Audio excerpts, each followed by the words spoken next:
عربوں پر عذاب یہودیوں کے ہاتھوں، اس لیے ان کو بچایا گیا۔ اب اس میں بڑی تلخ بات آپ سے کہہ رہا ہوں، یہ آپ کے لیے قبول کرنا آسان نہیں، حلق سے نیچے اٹھنے کی مشکل سے، کہ عقلی طور پر رسول نہ مغلوب ہو سکتا ہے نہ قتل ہو سکتا ہے۔ ہمارا عقیدہ ہے ماں صلبوہ وما قتلوہ۔ لیکن یہ کہ اگر یہودی، اگر جو قادیانی مانتے ہیں سولی چڑھ گئے تو صلیب تو ہو گئی، قرآن کی نفی تو ہو گئی، ہاں مرا نہیں، یہ دوسری بات ہے۔ دوسری بات یہ ہے کہ رسولوں کے باب میں اللہ کا قانون کیا ہے؟ اگر کسی قوم کی طرف رسول کو بھیجا اور اس قوم نے بحیثیت مجموعی انکار کر دیا، رد کر دیا، ریجیکٹ کر دیا، پوری قوم ہلاک، اور رسول اور اس کے جو چند ساتھی ایمان لے آتے تھے وہ وہاں سے ہجرت کر کے چلے جاتے تھے۔ لیکن ہجرت کر کے جاتے تھے تو اس کے بعد کسی اور مقام پر کریں گے اہل نظر تازہ بستیاں آباد، پھر وہاں پر ایک اور انہوں نے جو ہے اپنا مرکز بنایا، ایک نئی امت کھڑی ہو گئی۔ اس کی سب سے بڑی مثال کیا ہے؟ قوم عاد ختم ہوئی حضرت ہود علیہ السلام کو ریجیکٹ کرنے کے باعث ہلاک کر دی گئی۔ حضرت ہود علیہ السلام اپنے ساتھیوں کو لے کر، یہ قوم عاد تھی عرب کا جزیرہ نما عرب کے جنوبی علاقے کے اندر، جو اب صحرا ہے، بہت بدترین صحرا ہے، الربع الخالی جسے کہتے ہیں، خالی ہے، وہاں کوئی زندگی کے آثار ہے ہی نہیں، نہ کوئی پتی ہے، نہ کوئی گھاس ہے، نہ کوئی انسان ہے، نہ کوئی حیوان، کچھ نہیں۔ الربع الخالی بدترین صحرا ہے۔ وہ صحرا ایسا ہے کہ اس کے اندر کوئی چیز ٹکتی نہیں ہے، جو چیز اوپر ہوگی وہ دھستی چلی جائے گی، اندر چلی جائے گی۔ ورنہ عام صحرا کے اندر اس کے اوپر اونٹ بھی چلتا ہے، انسان بھی چلتے ہیں، لیکن اس میں نہیں۔ تو یہاں پر قوم عاد جو ہے آباد تھی، اور اب جو ہے وہ سیٹلائٹ سے دیکھ لیا گیا ہے کہ قوم عاد کا جو بڑا بادشاہ تھا شداد، اس نے جو جنت بنائی تھی وہ موجود ہے، زیر زمین اسی صحرا کے نیچے دفن شدہ موجود ہے، جس کو کہا گیا ہے الم تر کیف فعل ربک بعاد ارم ذات العماد التي لم يخلق مثلها في البلاد۔ ایسے ایسے ستونوں والا جیسے پہلے کبھی پہلے دنیا میں بنے ہی نہیں تھے، وہ قوم عاد تھی، بڑی زبردست قوم تھی، قوم جبارین، لیکن یہ کہ اس کے بعد ہلاک ہو گئی۔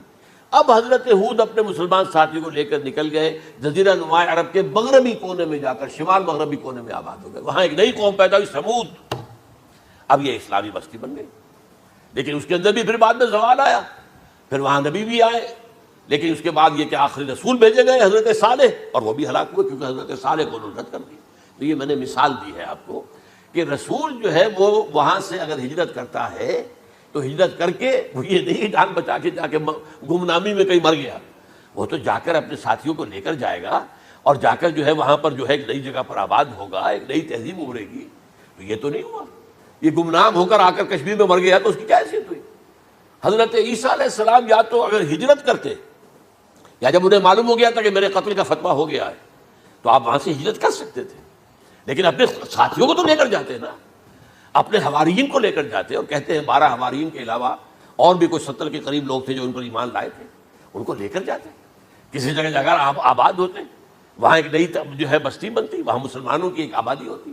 تو ان میں سے تو کوئی شے بھی نہیں ہوئی، بات ہی ختم ہو گئی۔ لہذا عقلی طور پر بھی یہ بات ثابت نہیں ہو سکتی، خلاف عقل ہے، قرآن کے اصولوں کے خلاف ہے کہ وہ پھولی چڑھے ہوں لیکن مرے نہ ہوں، پھر اتر گئے تو مرم پٹی کر دی۔ اچھا، کیا رومنوں کو اور یہودیوں کو پتہ نہیں چلا کہ مریم پٹی ہو رہی ہے اس کی اور عیسیٰ مرا نہیں ہے؟ اگر ان کو پتہ چل جاتا تو کیا وہ چھوڑ دیتے؟ اب مرہم پٹی کے بغیر تو 12 جو شخص سولی پر لٹکا رہا ہے وہ تو تقریباً مردہ ہی ہوتا ہے نا۔ وہ چلیے ہو سکتا ہے کہ کوئی ایسا امکان ہو کہ اس کی نبض ابھی چل رہی ہو اور وہ اتار لیا جائے اور مرہم پٹی کر لی جائے تو بچ جائے، لیکن یہ کہ پھر اس کے بعد وہ اگر وہاں سے ہجرت کرتے تو وہاں سے وہ اپنے حواریین کو لے کر جاتے اور کسی نئی جگہ پر جا کر آباد ہوتے۔ ان دونوں اعتبارات سے یہ بات ناقابل قبول ہے، ناقابل یقین ہے۔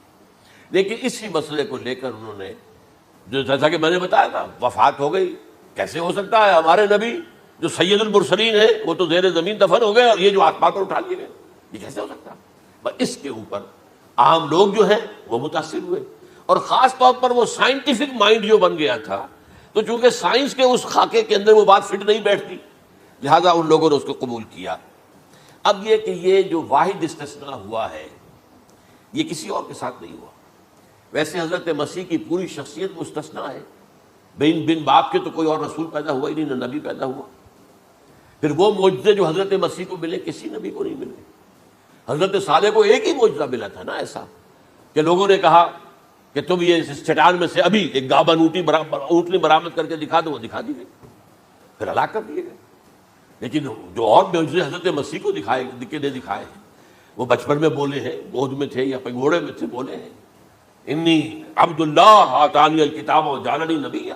یہ بات نہ ہوتی تو حضرت مریم کے کیا حشر کرتی قوم کہ تمہاری بغیر شادی کے یہ کہاں سے لے آئی ہو تم، یہ تو ولد الزنا ہے۔ تو یہ سارا معاملہ جو ہے حضرت عیسیٰ بولے ہیں وہاں پہ، خود وہ بچہ بولا ہے۔ اب اس کے بعد بولنے کی لوگوں کے اندر کیا گنجائش تھی؟ زندہ کو مردہ کر دینا، ثم بإذن اللہ، مردہ زندہ ہو گیا۔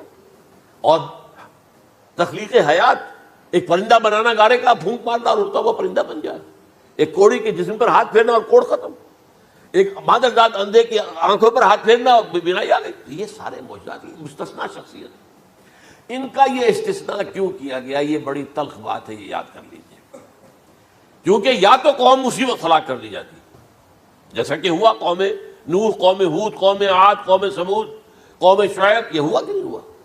اور سدوم اور عمورہ کی بستیاں جہاں حضرت لوط بھیجے گئے، اور آل فرعون جو ہلاک کیے گئے، یا تو پوری قوم ہلاک کی جاتی؟ نہیں، یہ یوں سمجھیے کہ اس پورے معاملے کو درمیان میں سے ایک وقفہ دے دیا گیا، حضرت عیسیٰ کو اٹھا لیا گیا، اور حضرت عیسیٰ دوبارہ آئیں گے۔ یہ کیوں کیا گیا؟ اب اس میں بڑی تلخ بات آپ سے کہہ رہا ہوں، یہ آپ کے لیے قبول کرنا آسان نہیں، حلق سے نیچے اترے گی مشکل سے۔ اس قوم کو زندہ رکھا گیا ہے جو ملعون اور مغضوب علیہم قوم ہے۔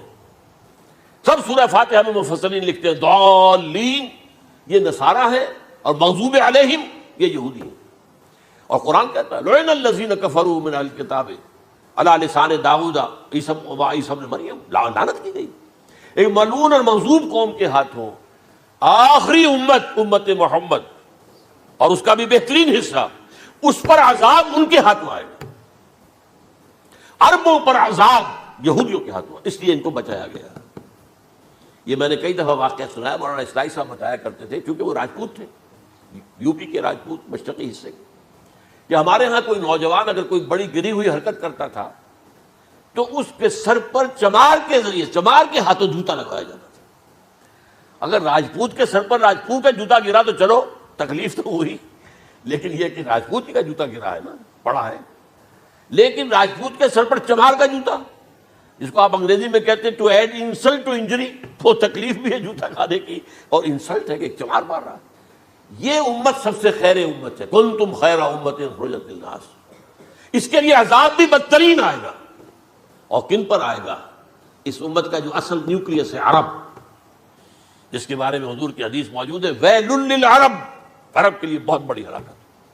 اور آج ہماری نظر میں آ رہا ہے وہ ملعون اور مغضوب علیہم قوم، ان کے سینے کے اندر خنجر کی طرح بھونکی گئی ہے، اور 30 کروڑ کے قریب عرب بے حمیتی، بے غیرتی، بزدلی، کمزوری، ذلت، مسکرت کی مثال بنے ہوئے۔ کوئی بول سکتا ہے اس اسرائیل کے خلاف؟ کوئی بول سکتا ہے؟ 30-35 لاکھ آدمی ہے اسرائیل کے اندر یہودی، اس سے زیادہ تو امریکہ میں 50 لاکھ کے قریب، کل 1.25 کروڑ آدمی ہے یہ یہودی پوری دنیا کے اندر۔ لیکن دیکھیے جو چاہتا کرتا ہے، جب چاہا اس نے عراق کے ایٹمک انسٹالیشن کو تباہ کر دیا، اور سعودی عرب کی فضا میں اس کو فیول کیا ہے انہوں نے، دوبارہ ریفیولنگ جو ہوئی ہے ان کے جہازوں کی، وہ سعودی عرب کی فضا میں ہوئی۔ یہ صورت جو ہے عربوں کے اوپر، اور اب جو آنا ہے آرمگدان، کیونکہ پوری عیسائی دنیا یہودیوں کے قبضے میں ہے، اور یہ رومی ایک حدیث کی روح سے 80 علم لے کر حملہ آور ہوں گے تم پر، اور یہ ہوگا مڈل ایسٹ میں۔ آپ کو معلوم ہے پوری دنیا میں کہا جا رہا ہے 3rd ورلڈ وار جو ہونے والی ہے وہ مڈل ایسٹ میں ہوگی، اور میں ٹوائنبی کا قول آپ کو سنا چکا ہوں، 1950 کا قول ہے اس کا۔ یہ اس وقت تک تو سوال ہی پیدا نہیں ہوتا تھا، سارا تصادم جو ہو رہا تھا وہ ایک طرف روسی اور اس کے ساتھی تھے، روس اور اس کے ساتھی، دوسری طرف یہ مغربی یورپ اور امریکہ تھا۔ کوئی مسلمانوں اور عیسائیوں کی کسی جنگ کا تو کوئی امکان نظر ہی نہیں آتا تھا۔ لیکن ٹوائنبی نے کہا ہے، جو سب سے بڑا فلاسفر آف ہسٹری ہے 20ویں صدی کا، کہ اب جو جنگ ہوگی بڑی، جو اس نیکسٹ سینچری کی، 21 سینچری کی، وہ در حقیقت کمیونزم کے درمیان اور کیپٹلزم کے درمیان نہیں ہوگی، بلکہ عیسائیوں اور مسلمانوں کے درمیان ہوگی۔ یہ میں اس کا حوالہ بھی پورا آپ کو دے چکا ہوں، صحیح کہاں یہ بات کہی۔ تو یہ ہے، یہ بات جان لیجیے، اور مڈل ایسٹ میں ہوگی، گریٹر اسرائیل بنے گا۔ حدیث میں خبریں، یہ سارے مسلمان ممالک تمہارے ہاتھ سے نکل جائیں گے مسلمانوں، یہ عراق اور اردن اور یہ اور وہ، یہاں تک کہ ترکی، سعودی عرب کا بھی شمالی حصہ نکل جائے گا۔ البتہ مدینے کا جو ان کا پروگرام ہے اس کو اللہ نہیں پورا ہونے دے گا، مدینے میں داخلے کی ان کو اجازت نہیں ملے گی۔ بہرحال یہ سارا کچھ ہونے والا ہے۔ وہ وقت بھی آنے والا ہے کہ حضور کی ایک حدیث کے مطابق ایک شخص کے 1000 بیٹے ہوں گے تو 999 ختم ہو جائیں گے ایک بچے کا۔ یہ وقت بھی آنے والا ہے کہ حضور فرماتے ہیں اتنی بڑی جنگ ہوگی، اتنی خونریزی ہوگی کہ پوری زمین اٹ جائے گی لاشوں سے۔ تو پرندہ جو ہے کوئی، ایک تو پرندے ہوتے ہیں کہ جو مردار خور ہے، گدھ ہے، وہ تو بڑی خوشی سے اتریں گے، تناول فرمائیں گے لاشوں کو۔ اسی طریقے سے کوے ہیں، چیلے ہیں، لیکن جو نفاست پسند پرندے ہیں وہ لاش کے اوپر اترنا نہیں چاہتے۔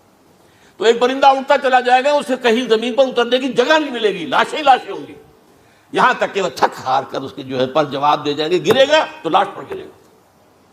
یہ وقت آنے والا، اور یہ یہودیوں کے ہاتھوں، یا یہودیوں کے جو سپورٹرز ہیں اس وقت، جو ان کے ہاتھ میں اعلی کار ان کے ہاتھوں آنا ہے۔ میرے نزدیک اس کام کے لیے اس ملعون قوم کو، کہ جو حضرت عیسیٰ کے زمانے سے ملعون ہو چکی ہے، اس کو باقی رکھا گیا ہے، اسے یہ موقع دیا گیا ہے۔ اس نے اسرائیل بنا لیا ہے، تقریباً 2000 سال کے بعد وہ دوبارہ آ کر آباد ہوئے اس سرزمین میں جہاں سے نکال دیے گئے تھے 70 عیسوی کے اندر۔ یہ سارا کچھ کیوں ہو رہا ہے؟ تو در حقیقت میرے نزدیک واللہ عالم حکمت خداوندی اس میں یہ ہے، انہیں روک کر رکھا گیا ہے اور حضرت عیسیٰ کو اٹھا لیا۔ پھر وہی عیسیٰ آئیں گے اور انہی کے ہاتھ میں یہ ہلاک ہوں گے، سوائے اس کے چونکہ جو ایک میں نے آپ کو کئی دفعہ حوالہ دیا ہے، فلاڈلفیا ٹرمپٹ ایک رسالہ نکلتا ہے پروٹیسٹنٹ عیسائیوں کا، انہوں نے یہ لکھا ہے، اس نے لکھا ہے ایک پرچے کے اندر کہ جب حضرت مسیح آگے اینٹی کرائسٹ ہوگا، وہ لکھا اس نے کہ وہ یہودی ہوگا، حالانکہ وہ پرو یہودی ہے۔ وہ جتنے بھی یہ جو کرسچن زائنسٹ ہیں، یہ تو یہودیوں سے بڑھ کر زائنسٹ ہیں، ان کے بڑے سپورٹر ہیں۔ تو لیکن اس نے لکھا ہے اینٹی کرائسٹ ول بی اے جیو۔ ابھی کچھ عرصے پہلے آپ کو یاد ہوگا نوسٹریڈیمس کا بڑا چرچا ہو گیا تھا، اس کی جو ہے وہ پیشن گوئیاں، اور یہ کہ ایک مسلمان ہوگا اینٹی کرائسٹ، اور صدام کے بارے میں اشارے کیے جا رہے تھے کہ وہ اینٹی کرائسٹ ہوگا وغیرہ وغیرہ۔ لیکن انہوں نے لکھا ہے کہ وہ اینٹی کرائسٹ یہودی ہوگا، اور اس نے لکھا 80% یہودی قتل ہو جائے گا۔ یہ میں نے ایک تعویل کی ہے اپنے ذہن میں کہ 20% شاید وہ ہو جو حضرت عیسیٰ کی جو سیکنڈ کمنگ ہے، آمد ثانی کے موقع پر ان پر ایمان لے آئیں اور وہ بچ جائیں۔ لیکن جو بھی حضرت عیسیٰ کا انکاری ہوگا وہ ختم کر دیا جائے گا، جیسے قوم نوح ختم ہوئی، قوم ہود ختم ہوئی، قوم عاد ختم ہوئی، قوم صالح ختم ہوئی، اسی طریقے سے۔ تو یہ قانون خداوندی پورا ہونا ہے۔ بس ایسے ہی ہے جیسے کسی کو پھانسی کا حکم تو ہو گیا ہو لیکن ابھی ایگزیکیوشن نہ ہوئی ہو، ہوتا ہے 2 سال 3 سال گزر جاتے ہیں کہ پھانسی کا حکم ہے لیکن یہ کہ اب وہ پھانسی نہیں ہو رہی ہے، وہ اپیلوں در اپیلوں معاملہ چل رہا ہے۔ یہ ہے میرے نزدیک واللہ عالم، اللہ تعالیٰ نے یہ کوڑا ان مسلمانوں کے لیے رکھا ہوا ہے کہ جن کے رتبے ہیں سوا، ان کی سوا مشکل ہے۔ جتنا اونچا مقام اللہ نے دیا عربوں کو، ان میں حضور کو اٹھایا، ان کی زبان میں اپنا آخری کلام نازل کیا، تو ان کی ذمہ داری بھی بہت ہے۔ جن کے رتبے ہیں سوا، ان کی سوا مشکل ہے۔